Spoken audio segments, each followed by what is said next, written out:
So I was the first grandchild for my mom's mom.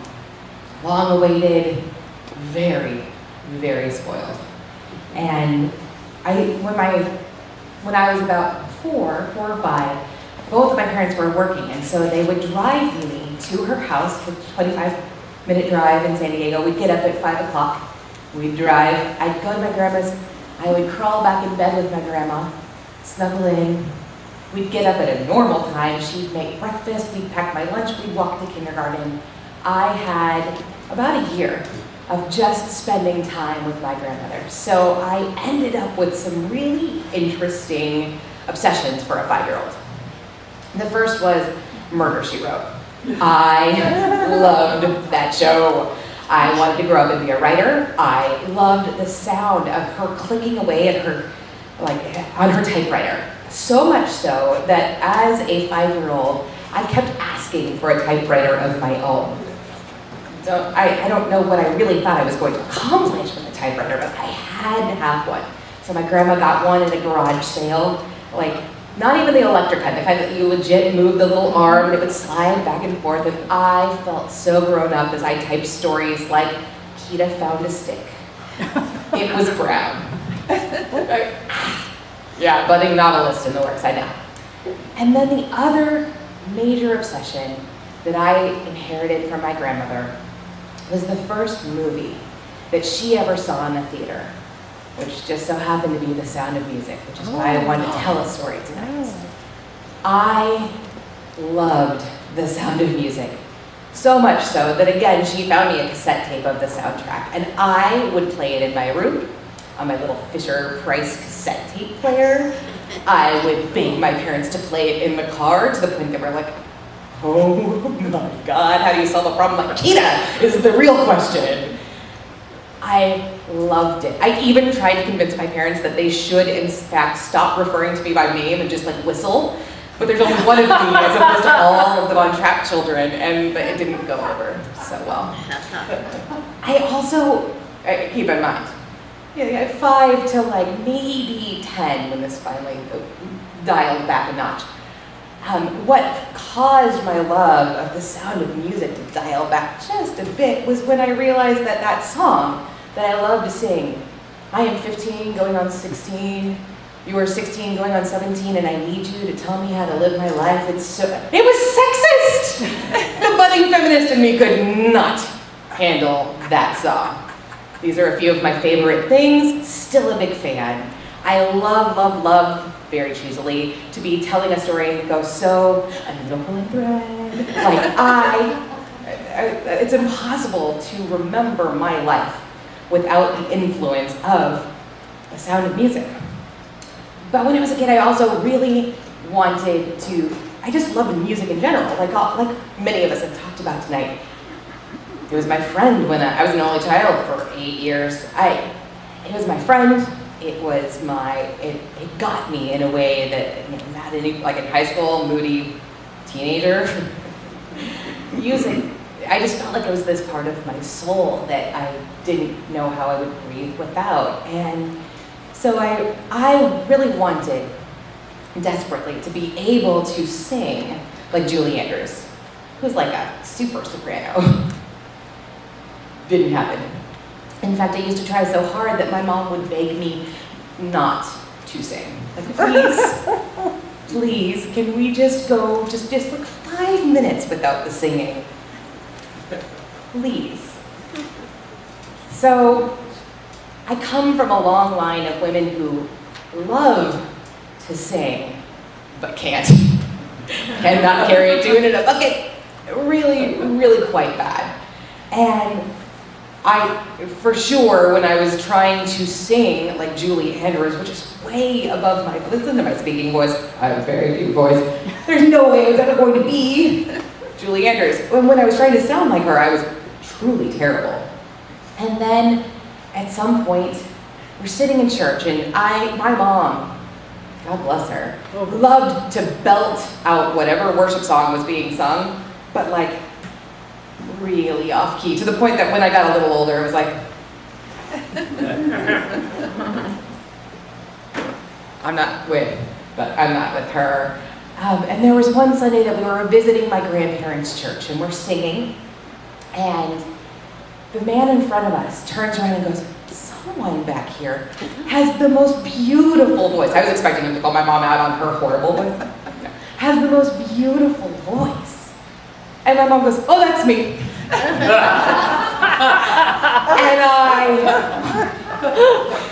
I just sat there and tried to let that one go.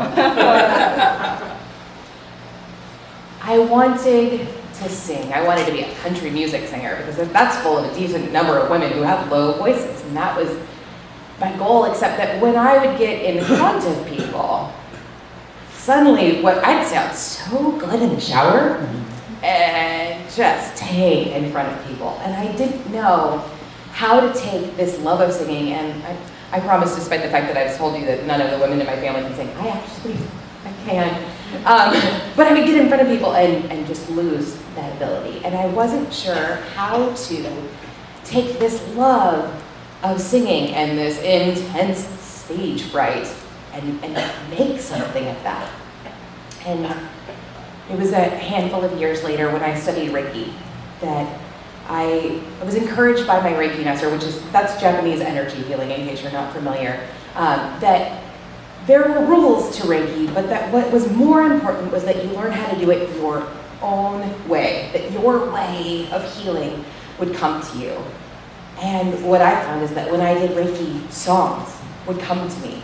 And at first they were just in my head, and I was like, oh, the voices in my head talk to me. No, I definitely did not share. But as I got more comfortable with being a healer, I would then sing to the people on the table, to the groups I was working with. And I finally found the place where my singing, I wasn't afraid to sing when there was just one person on the table and their eyes were closed and they were all well rested. That didn't trip all of those fears of being in front of a group. And so, as some of you know, who've been around Alissia and I for a while, my father got very ill with acute leukemia. And we had the opportunity to fly out to San Francisco. And when I first started studying Reiki, it was that hippy-dippy weird thing that I did that he wanted nothing to do with.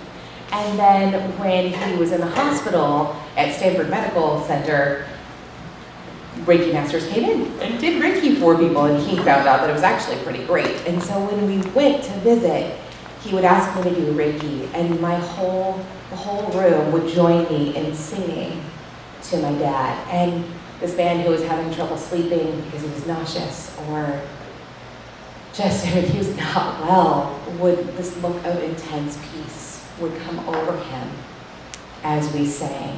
And my parents are Southern Baptist. That's something that I figured out wasn't mine. And I hadn't sung hymns or worship songs of my own volition in a really long time. But sitting in that room, knowing that those words spoke to him, I dialed up something else that I got from my grandmother, which was her favorite, I guess it's a hymn. And watching my dad's face just get so peaceful as I sang. And as I walk through the garden alone, while the dew is still on the roses. If you know the rest of that, he walks with me, he talks with me.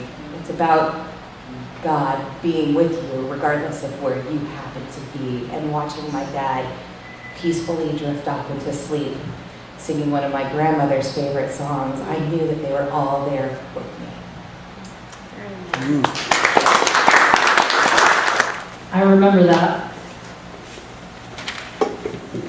I remember sitting in that hospital room at Stanford Medical Center, and just hymn after hymn after hymn we would sing.